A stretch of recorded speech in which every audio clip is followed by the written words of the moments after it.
गुरुब्रह्मा गुरुविष्णु गुरुदेवो महेश्वरा गुरु साक्षात्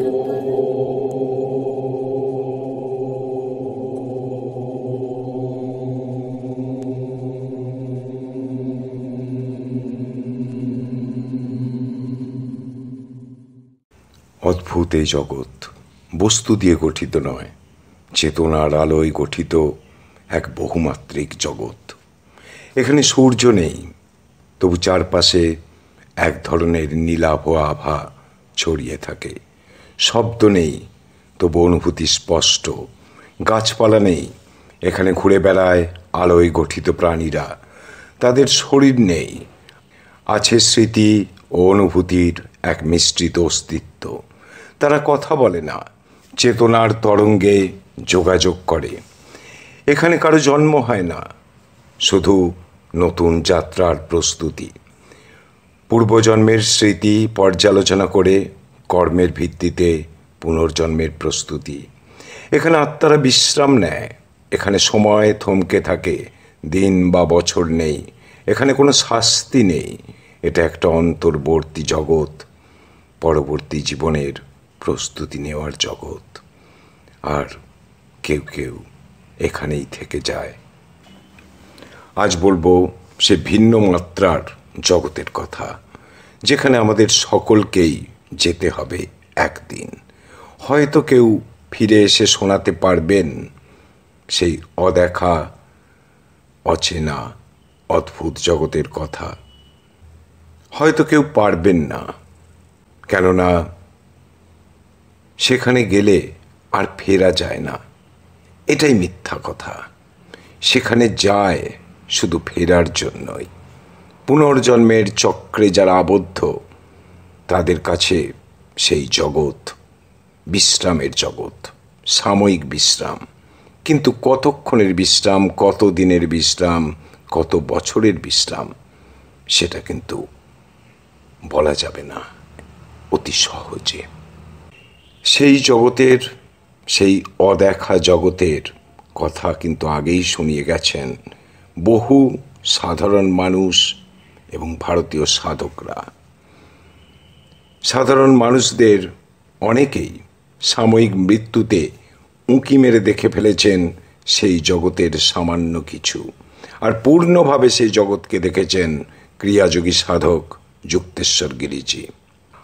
আমি এখানে আজ বলবো সেই জগতের কথা, যেখানে যাওয়া হয় শুধু ফিরে আসার জন্য, ফিরে না আসার জন্য নয়, আর যা বারে বারেই সাধকদের চেতনায় ধরা দেয়।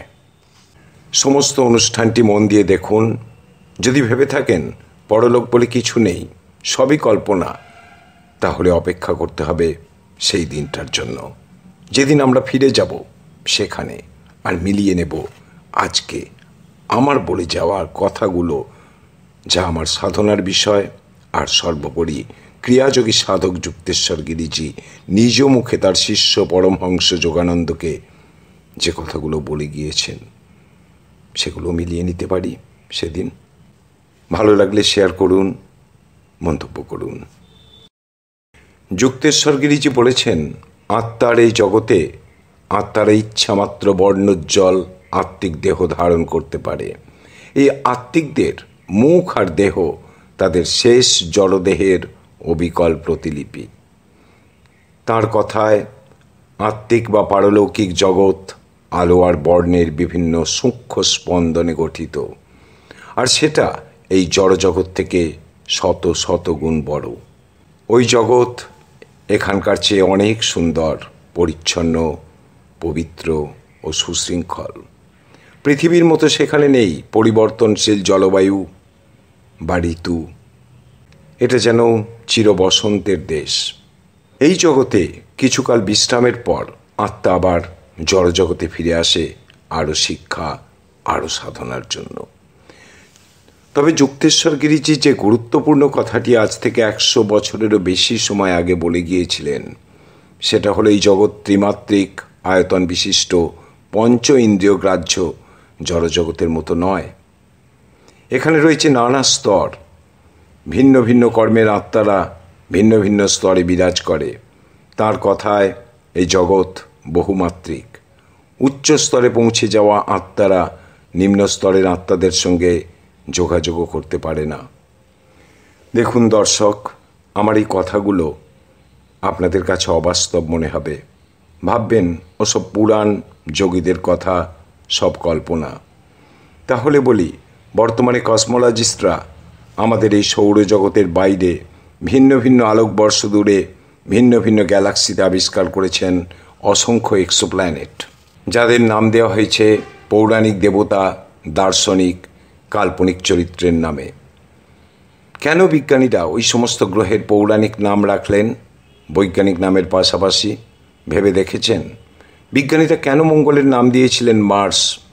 কেন শুক্র গ্রহের নাম ভেনাস কিংবা নেপচুন, জুপিটার? জানেন নিশ্চয়ই ওই নামগুলো কাদের। ঠিক তেমনি হাজার আলোকবর্ষ দূরে আবিষ্কৃত কিছু এক্সোপ্ল্যানেটের নাম বলি, যেগুলো বিজ্ঞানীরা বিগত 1 দশকের মধ্যে আবিষ্কার করেছেন। হাইপাসিয়া নতুন এক্সোপ্ল্যানেট, যেটা বিজ্ঞানীরা আবিষ্কার করেছেন ঠিক পৃথিবীর মতোই। হাইপাসিয়া গ্রিক দার্শনিকের নাম।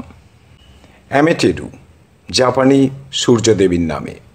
এর অর্থ আলো ও প্রাণের প্রতীক।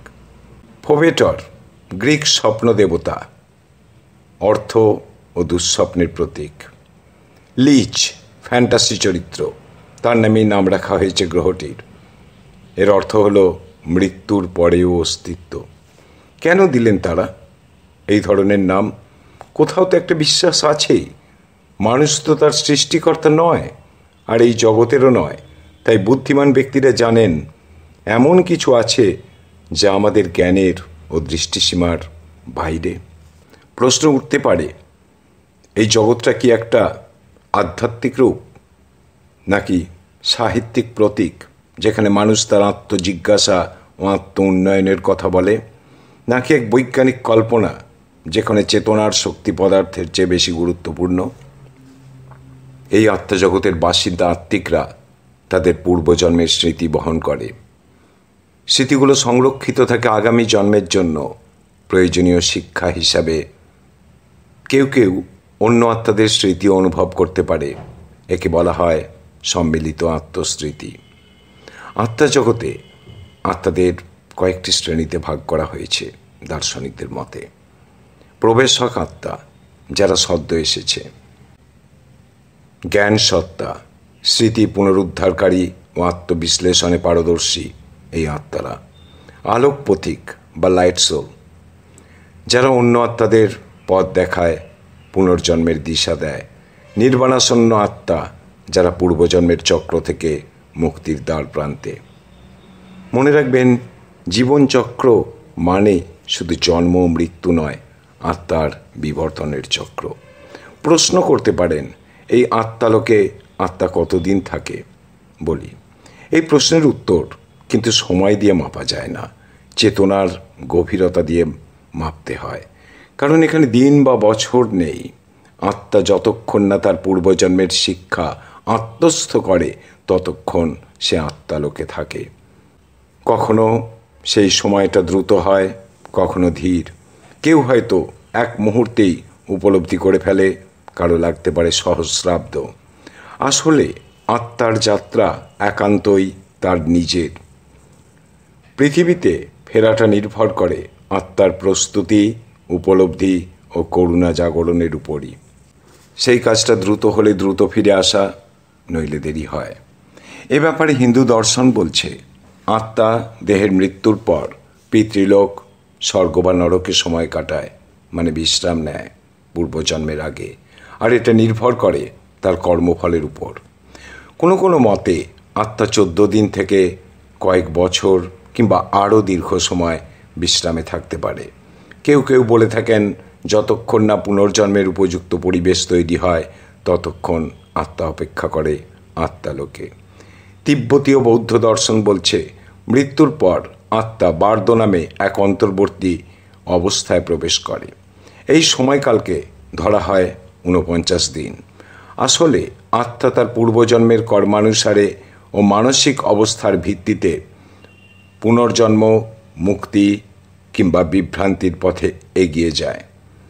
হিন্দু দর্শন অনুসারে আত্মা কোন লোকে যাবে সেটা নির্ভর করে তার কর্ম ও আধ্যাত্মিক উন্নতির স্তর অনুযায়ী।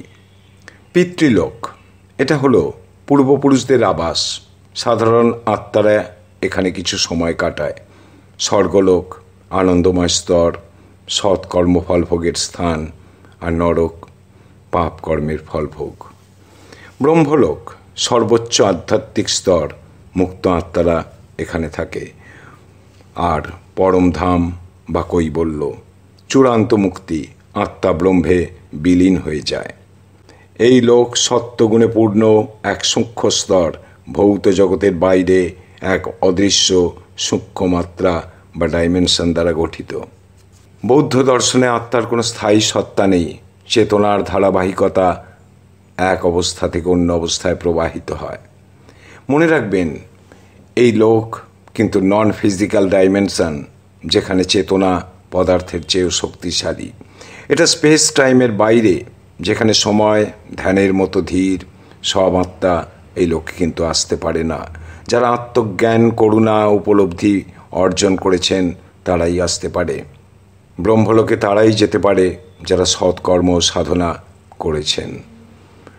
আত্মালোকে বেশ কয়েকটি স্তর রয়েছে, যেমন স্মৃতি স্রোত। এই স্তরে আত্মা তার পূর্বজন্মের স্মৃতি অনুভব করে।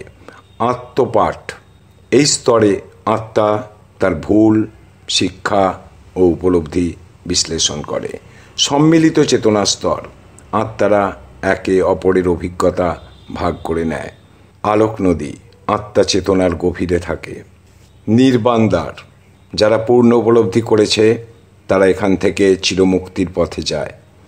চেতনা গ্রন্থ, যাকে বলা হয় এক অলৌকিক গ্রন্থ, প্রতিটি আত্মার স্মৃতি এক একটি আলোক গোলকের মতো সংরক্ষিত থাকে। এবার জেনে নিই এগুলো ঠিক কি। এই যে স্মৃতি গ্রন্থের কথা বললাম, এখানে থাকে কি? জন্মের মুহূর্ত, ভালোবাসা, বিচ্ছেদ, ভুল ও ক্ষমা, আত্মজিজ্ঞাসা ও উপলব্ধি। আত্মা এগুলো শুধু দেখে না, অনুভব করে, বিশ্লেষণ করে। এই স্তরে আত্মা নিজেকে প্রশ্ন করে, আমি কেন এই ভুল করেছিলাম? আমি কাকে কষ্ট দিয়েছিলাম? আমি কি শিখেছি? আমি কি নতুন যাত্রার জন্য প্রস্তুত? আত্মালোকে আত্মা বোঝে সে জন্ম মৃত্যুর চক্রে আবদ্ধ একজন সামান্য যাত্রী নয়। আত্মা হলো এমন এক আলোক রেখা যা প্রতিটি জন্মে নতুন রূপে জ্বলে ওঠে। আত্মার কোনো ধর্ম, জাতি থাকে না। আত্মা চেতনার এমন একটা বিন্দু যা মহাব্রহ্মাণ্ডের চেতনার সঙ্গে যুক্ত থাকে। দেখুন, আমাদের প্রাচীন গ্রন্থে নানা ধরনের লোকের কথা বলা হয়েছে। আবার মহাকাশ বিজ্ঞানীরাও নানা ধরনের এক্সোপ্ল্যানেট আবিষ্কার করেছেন। পুরাণের সেই লোক কি তাহলে কোনো গ্রহ, কোনো এক্সোপ্ল্যানেট?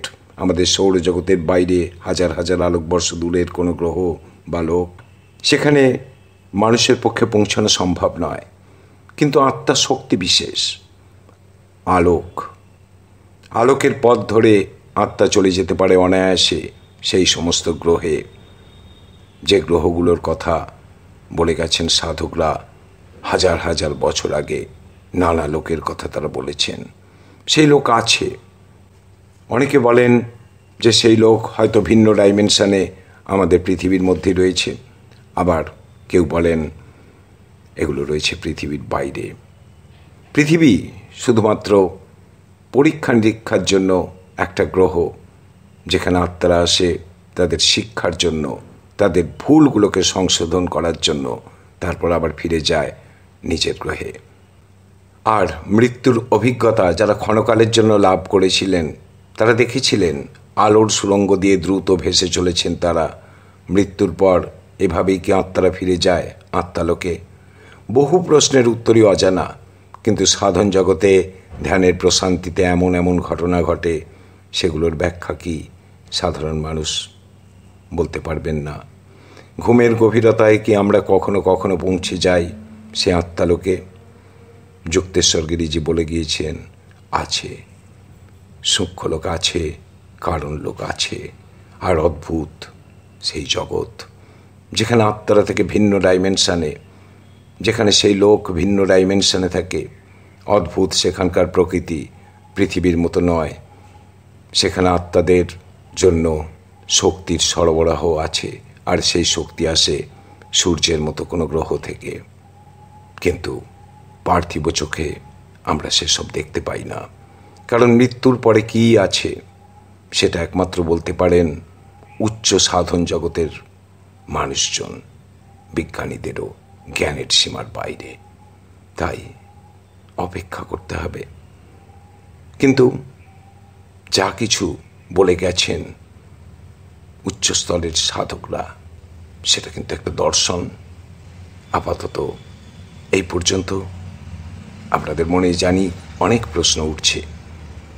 কেউ বলবেন এসব মিথ্যা, ভাবতেই পারেন, ভাবার অধিকার আছে। কেননা আমরা পায়ে হেঁটে বা গাড়িতে চেপে সেখানে তো যেতে পারবো না। আমাদের ভিতরে যে সূক্ষ্ম শরীর রয়েছে তাকেই যেতে হবে। যারা সেই সূক্ষ্ম শরীরকে খুঁজে পেয়েছেন তারা ঠিক বলছেন, আর যারা খুঁজে পাননি তারা বলবেন সব ভুল। আবার দেখা হবে পরের ভিডিওতে। স্পিরিচুয়াল অদৃশ্য জগৎ চ্যানেলের পক্ষ থেকে আপনাদের সকলকে জানাই আমার সশ্রদ্ধ প্রণাম। ভালো থাকুন, আনন্দে থাকুন, আর দেখতে থাকুন সংবাদ ভয়েস 9 স্পিরিচুয়াল এবং পাপ মুখে সাপ কথা, এই চ্যানেল দুটি।